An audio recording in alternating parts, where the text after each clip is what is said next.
Kaladan kajeng shlei hakiri Middle East, wat haba katlang kalasdang. Kibreu ki korden namar ki yeng ki badan haki mala banengkong, kila syatab haka ki kaliru kumju kila syatab haka bad hausiap. Kajeng shlei hakiri Muslim, kala penlong ya ki Muslim ki bakershan ya ki leno Hamas, ban kena bakalet jia kumne ya kiri Middle East, day namar bau Allah sempat ya ki, namar bakim tre satya ban nyarap ya kari Palestine.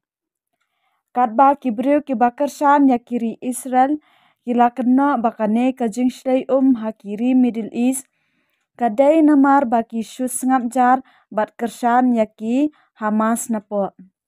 Dai namar kata kadau ublei sempat ya ki.